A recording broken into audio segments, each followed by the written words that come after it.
صلی اللہ علی النبی الامی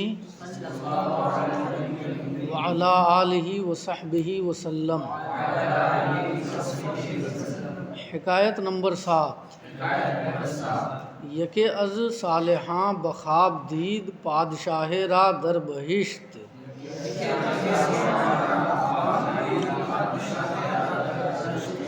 و پارسائے را در دوزخ۔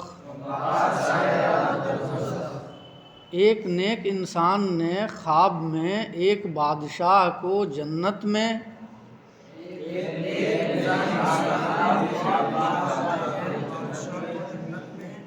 اور ایک پرہیزگار کو جہنم میں دیکھا۔ صالحاں یہ صالح کی جمع ہے، صالح کا معنی نیک انسان۔ پرسید کے موجب درجات این چیست، اس نے پوچھا کہ اس کی بلندیوں کا سبب کیا ہے؟ وہ سبب درکات آن چہ، اور اس کی پستیوں کی وجہ کیا ہے؟ موجب کا معنی ہے سبب، اور سبب کا معنی بھی ہے سبب۔ ایک لفظ آیا درجات اور دوسرا آیا درکات۔ درجات یہ درجہ کی جمع ہے، درجہ کا معنی کیا ہے؟ بلندی ہے نا، اور درکات یہ درکہ کی جمع ہے، درکہ کا معنی ہے پستی۔ سمجھ میں نا، اصل میں یہ سب عربی الفاظ۔ درجات یہ درجہ کی جمع ہے اور درکات یہ درکہ کی جمع ہے نا۔ وہ مقام جو اوپر کی جانب جانے کا ہو، یعنی بلندی کی طرف عروج کو کیا کہتے ہیں؟ درجہ کہتے ہیں، اور پستی کی طرف جانے کو درکہ کہتے ہیں۔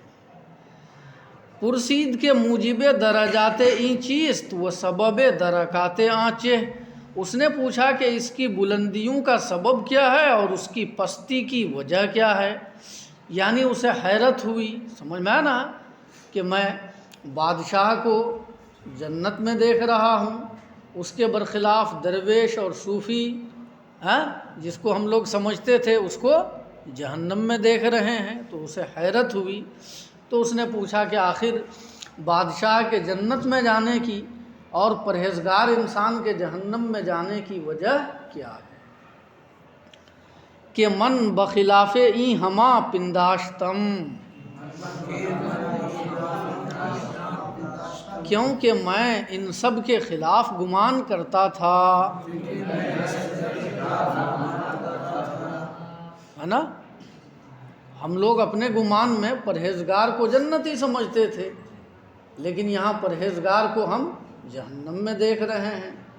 اور عام آدمی جو ہے بادشاہوں کو عام طور سے لوگ ہے نا برے اعمال والا اور ظالم وغیرہ سمجھ کر اسے جہنمی تصور کرتے ہیں، لیکن یہاں معاملہ اس کے برعکس ہے، وہ جنتی ہے۔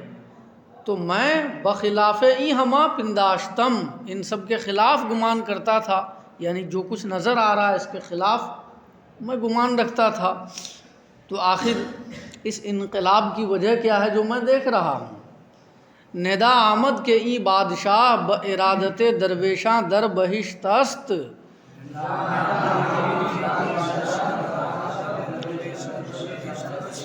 و ای پارسا بتقرب پادشاہاں در دوزخ۔ آواز آئی کہ یہ بادشاہ فقیروں سے عقیدت کی وجہ سے جنت میں ہے،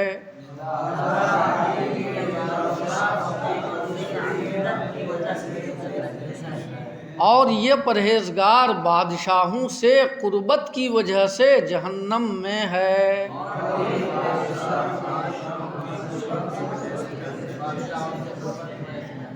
یعنی بادشاہ جو ہے وہ ہمارے محبوب اور نیک بندوں کی تلاش میں رہتا تھا، اور ان کی صحبت اختیار کرنے کو سعادت کا سبب سمجھتا تھا، تو اسے وہ سعادت حاصل ہوئی، ہے نا۔ جس کو حاصل کرنے کی فکر میں وہ رہتا تھا، برخلاف اس پرہیزگار کے کہ یہ پرہیزگار مال و دولت بنانے کے لیے بادشاہوں سے اور حکام سے قربت اختیار کرتا تھا۔ سمجھ میں آیا نا؟ ہاں، یہی وجہ ہے کہ تم بادشاہ کو جنت میں دیکھ رہے ہو اور پرہیزگار کو دنیا دار کی صحبت اختیار کرنے اور اس کی رضا کی فکر میں زندگی گزارنے کی وجہ سے جہنم میں دیکھ رہے ہو۔ سمجھ میں آئی بات؟ تو اس حکایت سے یہ بات معلوم ہوتی ہے کہ انسان کو چاہیے کہ وہ درویشوں کا عقیدت مند ہو اور اپنے اندر پاک باطنی کی صفت پیدا کرے۔ کیا کرے؟ اپنے اندر پاک باطنی کی صفت پیدا کرے اور درویشوں اور بزرگوں کا وہ عقیدت مند ہو۔ درویشوں اور بزرگوں سے عقیدت ہے نا کہ بڑے فائدے ہیں، جیسا کہ آپ نے اس حکایت میں سماعت کیا۔ اسی معنی میں یہاں ایک قطع پیش کر رہے ہیں، دیکھو قطع: دلقت بچے کار آید و تسبیح و مرقع، خود را ز عمل ہائے نکوہیدہ بریدار۔ دلقت میں دلق اسم ہے اور تا جو ہے وہ ضمیر ہے۔ دلق کا معنی ہے کمبل، تسبیح کا معنی معلوم ہے، مرقع کا معنی ہے گدڑی۔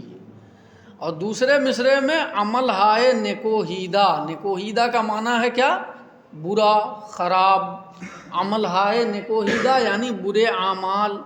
بری، بری کا مطلب تو جانتے ہی ہو، ہاں، بری ہونا، پاک ہونا۔ سمجھ میں آیا نا؟ دلقت بچے کار آید و تسبیح و مرقع، تیرا کمبل اور تسبیح اور گدڑی بچے کار آید، کس کام کے؟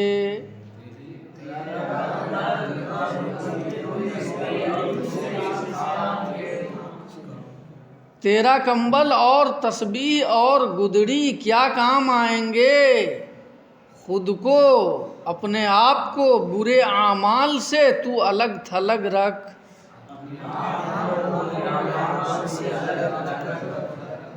یعنی تسبیح اور گدڑی اور کمبل جو درویشوں کا لباس ہوتا ہے اور درویشوں کا طریقہ ہوتا ہے، سمجھ میں آیا نا؟ ان چیزوں کو اپنا لینے سے تم کامیاب نہیں ہو سکتے اور ان چیزوں کو اپنا لینے سے تم درویش نہیں بن جاؤ گے، صوفی نہیں بن جاؤ گے۔ اگر درویش اور صوفی بننا ہے تو اپنے آپ کو برے اعمال سے دور رکھ۔ سمجھ میں آیا نا؟ اپنے آپ کو برے اعمال سے دور رکھنے کا نام درویشی ہے، اس کا نام تصوف ہے۔ سمجھ میں آیا نا؟ نہ یہ کہ صوفیوں کا لباس اپنا لینے کا نام تصوف ہے، ایسا نہیں ہے۔ دوسرا مصرع دیکھو، دوسرا شعر: حاجت بکلاہ برکی داشتنت نیست، درویش صفت باش وہ کلاہ تتری دار۔ برکی ٹوپی پہننے کی، برکی ٹوپی تجھے رکھنے کی ضرورت نہیں ہے، درویش صفت تو رہ اور تاتاری ٹوپی تو رکھ۔ یہ برکی ٹوپی کیا ہے؟ دیکھو برکی جو ہے یہ برک کی جانب منسوب ہے، اور برک اونٹ سے، اونٹ کے بالوں سے بنے ہوئے ایک موٹے کپڑے کو کہتے تھے، جس کپڑے سے اس زمانے کے درویش اکثر ٹوپیاں بنایا کرتے تھے۔ یعنی اونی موٹی ٹوپی کو برکی ٹوپی کہتے تھے۔ سمجھ میں آیا نا؟ ہاں؟ اور درویش لوگ اسی ٹوپی کو استعمال کرتے تھے۔ اس کے برخلاف ایک ٹوپی ہوتی تھی تاتاری ٹوپی۔ یہ تاتاری کیا ہے؟ یہ تاتار کی جانب منسوب ہے، اور تاتار ترکستان کا ایک علاقہ ہے۔ سمجھ میں آیا نا؟ وہاں کی بنی ہوئی ٹوپی بہت بیش قیمت ہوا کرتی تھی، جسے سلطنت کے حکام اور سپاہی پہنا کرتے تھے۔ تو شعر کا مفہوم یہ ہے کہ صوفی بننے کے لیے صوفیوں والی ٹوپی رکھنے کی تجھے ضرورت نہیں. اگر صوفی بننا ہے، سمجھ میں آیا نا، تو اپنے مزاج میں اور اپنی طبیعت میں تصوف پیدا کرو. سمجھ میں آیا نا، مزاج اور طبیعت کو صوفی بناؤ. اگر تم نے مزاج اور طبیعت کو صوفی بنا لیا تو پھر اس کے بعد اگر تم تاتاری ٹوپی بھی پہنو گے تب بھی تم صوفی ہی رہو گے. سمجھ میں آیا نا. تو برقی ٹوپی جو صوفیوں کی ٹوپی ہے اس کو پہن لینے کا نام درویشی اور تصوف نہیں ہے، بلکہ درویشی اور تصوف جو ہے وہ اپنے باطن کو ذکر الہی سے آباد کرنے کا نام ہے. سمجھ میں آیا نا، اور خود کو برے اعمال سے باز رکھنے کا نام ہے. سمجھ میں آیا نا. کوئی انسان اپنے لباس سے صوفی نہیں ہو سکتا، اپنے کردار اور عمل سے انسان صوفی بنتا ہے. سمجھ میں آئی بات؟ اس حکایت کا حاصل کیا ہے؟ یہ ہے کہ انسان کو چاہیے کہ وہ درویشوں کی ارادت اختیار کرے اور درویشوں کی طبیعت اختیار کرے. سمجھ میں آیا نا. لباس چاہے جیسا بھی پہنے، لباس جو ہے وہ بنیاد نہیں ہے. سمجھ میں آیا نا صوفی بننے کا. سمجھ میں آیا نا. درود پاک پڑھی. اللہ